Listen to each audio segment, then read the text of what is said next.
Welcome to Base Camp Blue Sky. I'm Brian, And I'm Natalie. and you'll never guess where we are today.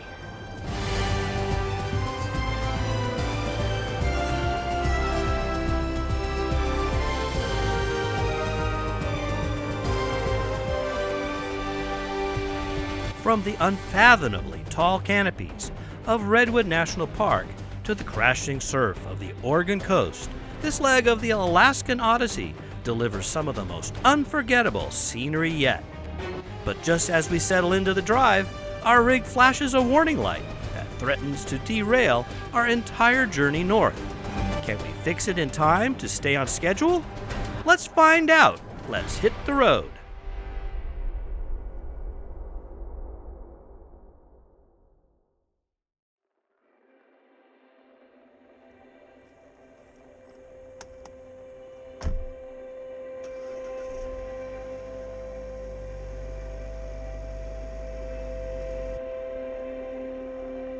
Our rugged redwood adventure begins with a rare opportunity.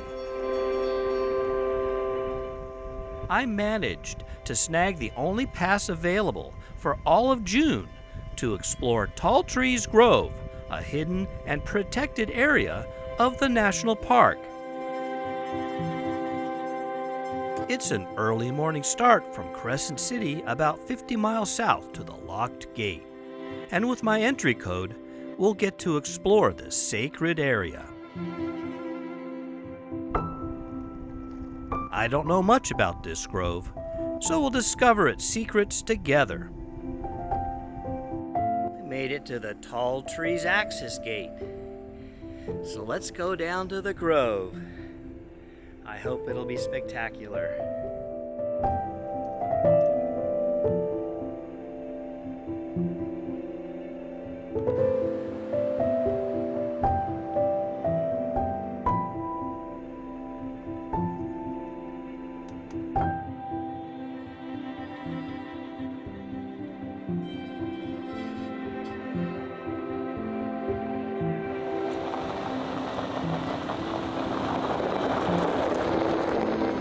We made it to Tall Trees Grove. Now we're heading on the trail. Not sure what to expect, but we'll see what we see, won't we?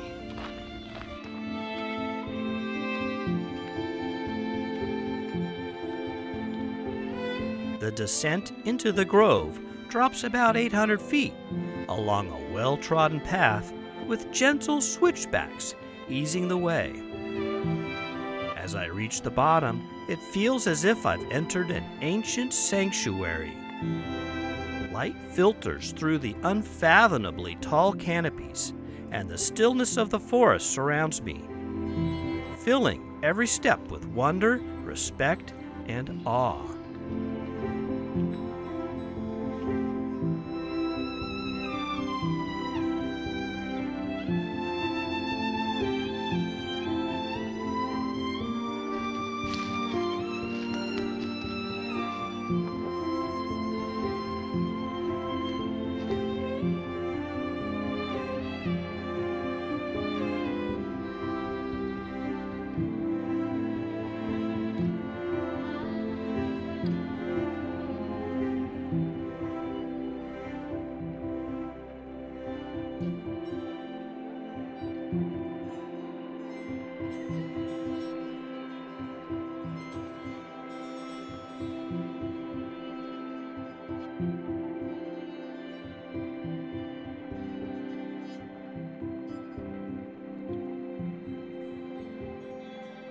It's hard to leave this ancient sanctuary, but I have a date with the rest of our family at the incredible Fern Canyon, where our rugged redwood adventure continues.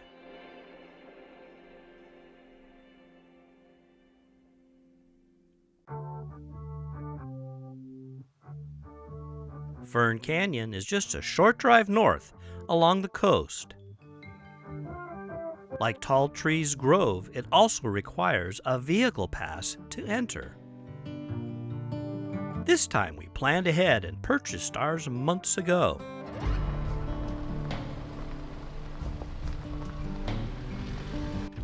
What's the name? Bass. I never got an email, so I got this printed out from them. Am I on the list? Yep. Cool. Just keep that pass visible. Okay. Play it. Keep on the dash. Thank you. Yeah, on the dash. Okay. Wherever the rangers will see it. Thank you. Okay. Yeah. Okay.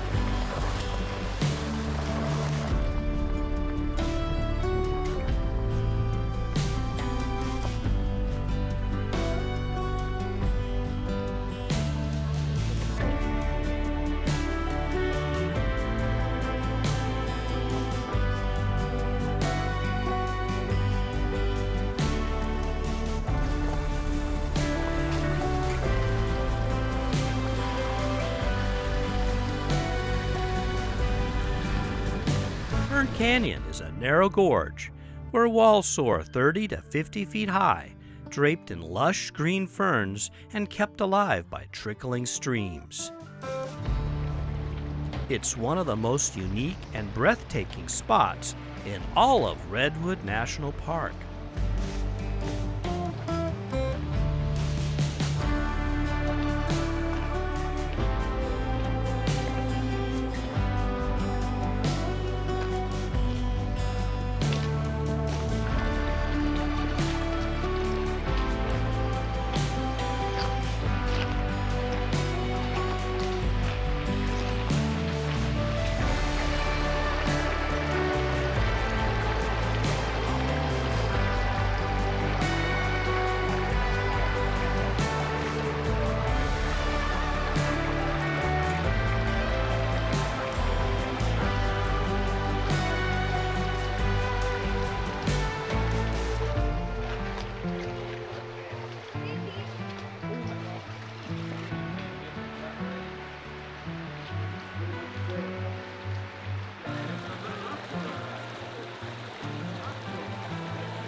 After spending some time playing in the surf on Gold Bluffs Beach, we continued north, but instead of staying on Highway 101, we took the Newton B. Drury Scenic Parkway.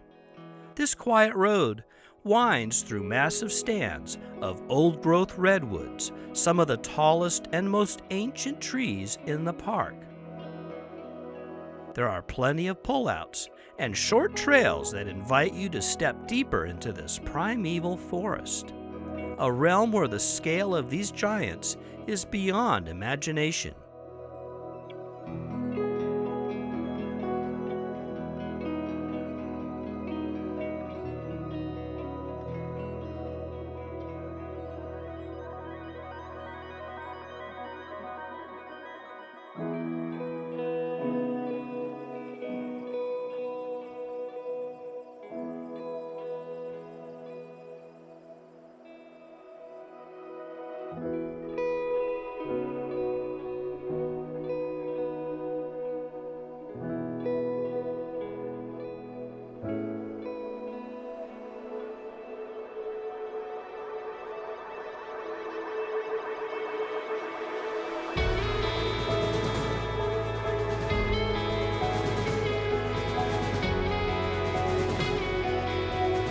We ended our very enjoyable day at the Stout Memorial Grove.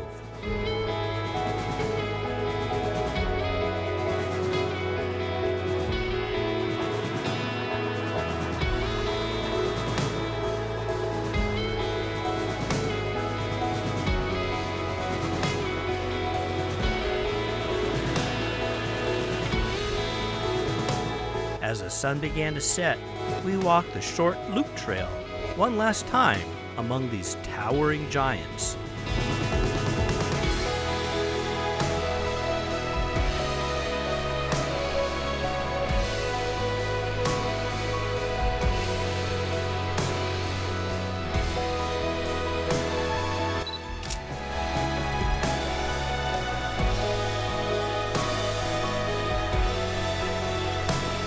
The dirt road back to the coast was incredible, winding past easily 100 more astounding old-growth redwoods. Sunset at Point St. George felt like a perfect coastal postcard ending of the day.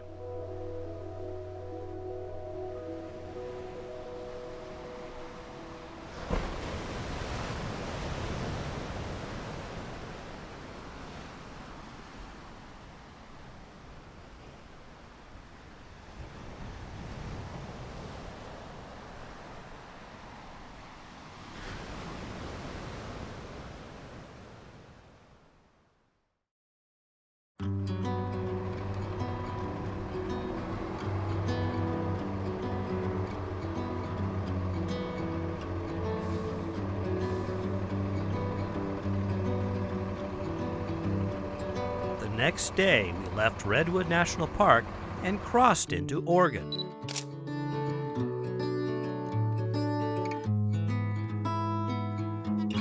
Enjoying a beautiful drive up the coast to our evening stop.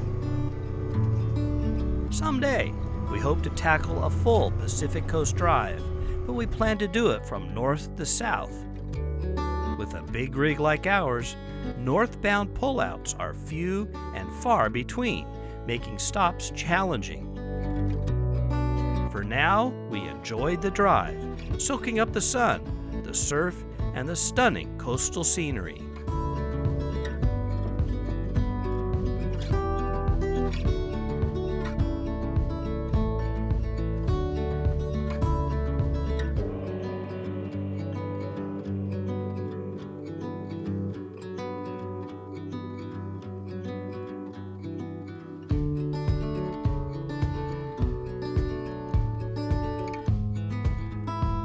Our destination for the evening was a first ever stay at an Elks Lodge RV park.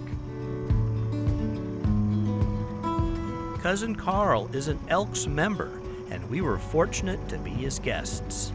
The park itself proved to be first class, with all the amenities we could ask for after a long day on the road.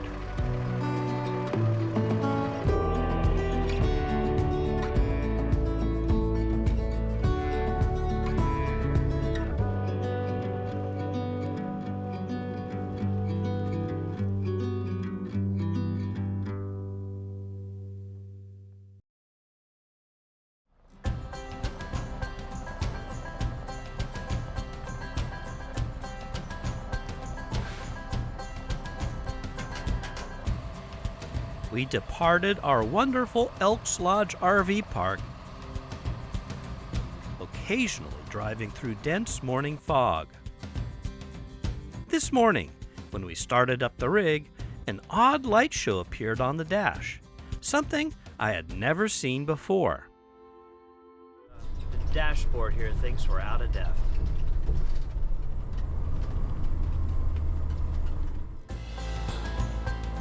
We hoped it was nothing more than morning dew playing with the wiring. As it turned out, the issue was more serious than we hoped.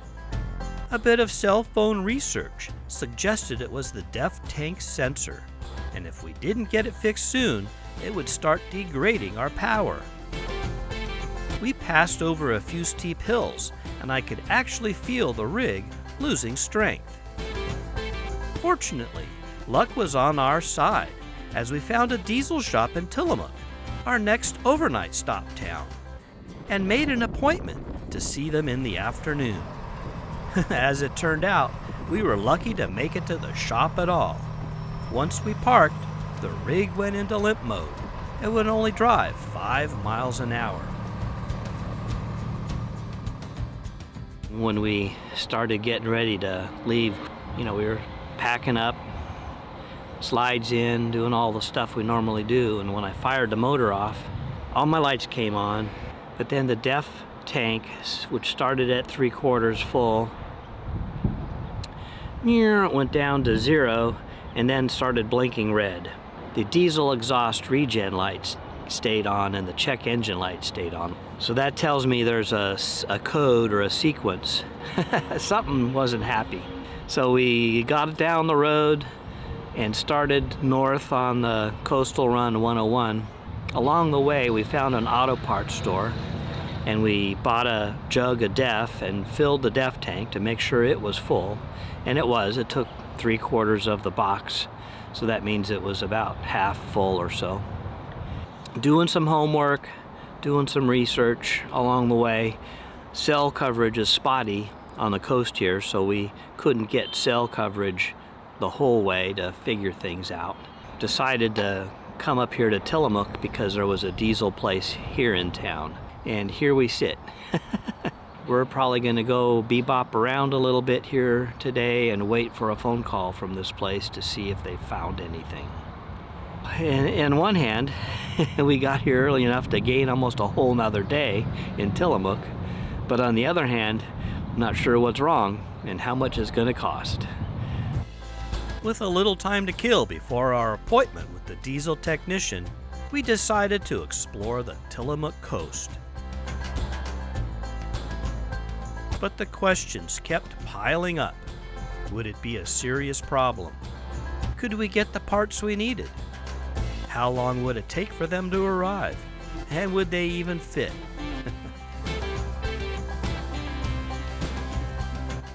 The French hand-ground Fresnel lens at Cape Mears is one of only 2 8-sided lights in the United States. The other is in Hawaii.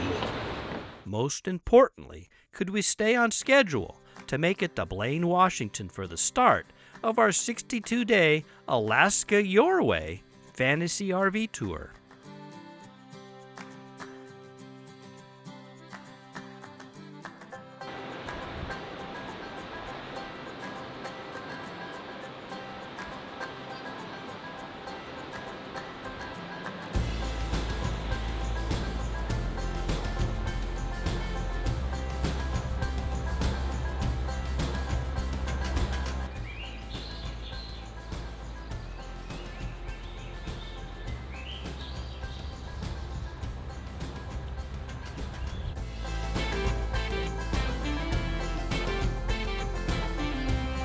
Finally, we got the call. A technician was ready to check out the rig. The diagnosis? A failed DEF tank header assembly sensor, which meant the whole unit needed replacement. Apparently, it's a common Freightliner issue. But then luck was on our side. A new part was close by and scheduled to deliver the next morning at 9 o'clock. We couldn't believe it. That night, we camped in the back lot of Tillamook Diesel Repair, eager and hopeful for the work ahead.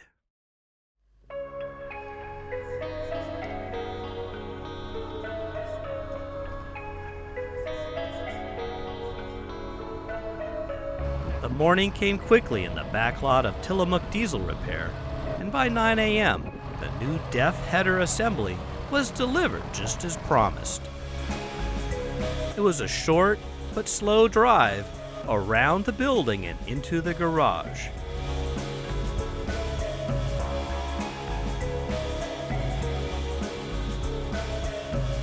The crew got right to work, but then came another setback. The new part didn't fit. For a moment, it felt like our good luck had run out. After some research, the solution turned out to be simple but nerve-wracking. Push harder was the answer. So here's the old one, and the fluid coming out is coolant. Coolant goes in these tubes, and that's what warms up the DEF, is coolant from your radiator, from the engine. But apparently this part is bad, and it's all one piece. So we gotta replace it all as one piece.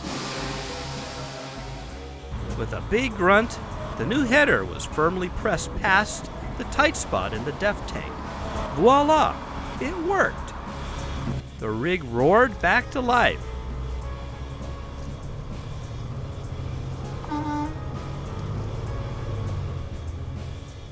Everything seemed to check out great. We were back in business. With the rig running strong again, we tanked up with fuel and moved to the campsite in town where we were supposed to stay the night before.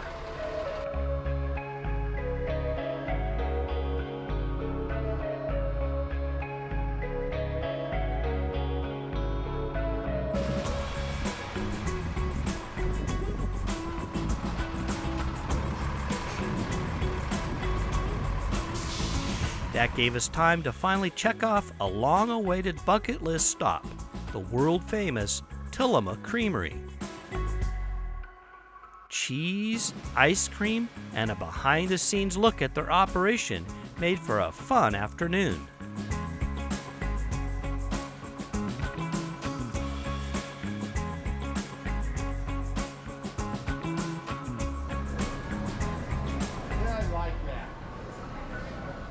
We are in Tillamook, Oregon at the Tillamook Cheese Factory.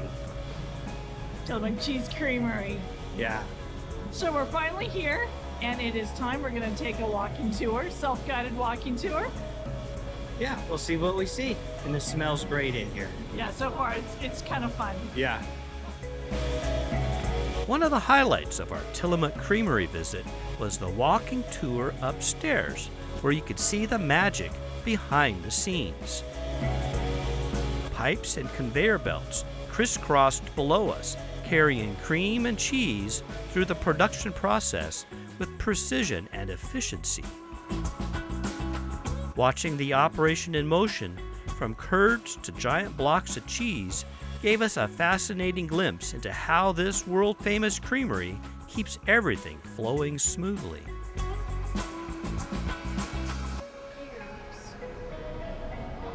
Okay. They got So age. here's them coming out of aging, Yes. out of the boxes Yeah. that they must reuse because they got a stack of boxes here. Okay. Okay. And they're getting them, they're still in a bag. Is she taking the bags off? She's opening them up so that they can be debagged. This has checkerboards or two colors, so is that like a cheddar jack or something? Maybe.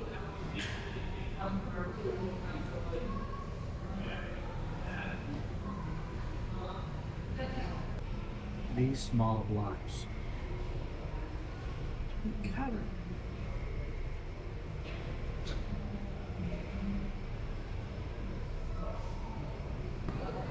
How is it? I love this cheese. I've always liked the medium cheddar. It's perfect. Yeah. Very good. After exploring the production floor upstairs, we headed outside with ice cream in hand. There, the iconic dark blue sailboat, the symbol of the Tillamook brand, stood proudly against the sky. It's a nod to the creamery's coastal roots and maritime heritage, a reminder of how this community-driven co-op has shipped its cheese and cream across the region for generations.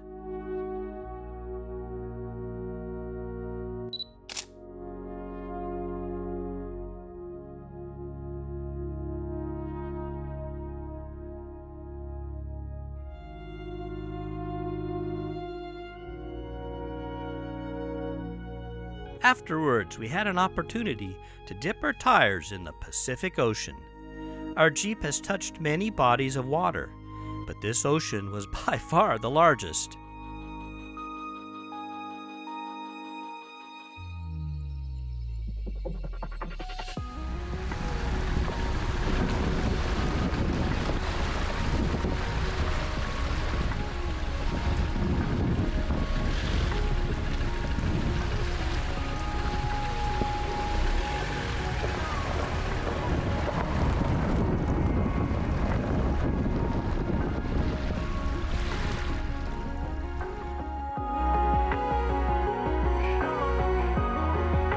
Back at camp, we enjoyed a quiet, relaxing evening. With the rig back in shape, we could finally breathe easy. And best of all, we were back on schedule.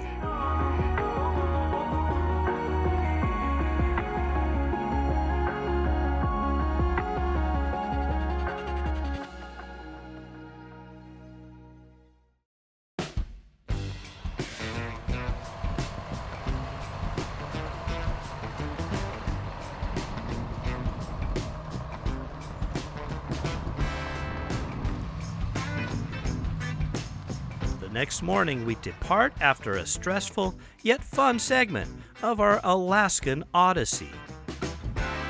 Astoria will be our next stop, a city rich with history and coastal charm. Here, the Lewis and Clark Trail reaches its end. A towering monument offers sweeping views of the Columbia River and Pacific Ocean. And the waterfront holds stories of sailors, explorers, and pioneers. There's so much waiting to be discovered, and we can't wait to share it with you. For now, we drive north along the rugged Oregon coast, letting the ocean and cliffs carry us towards our next adventure.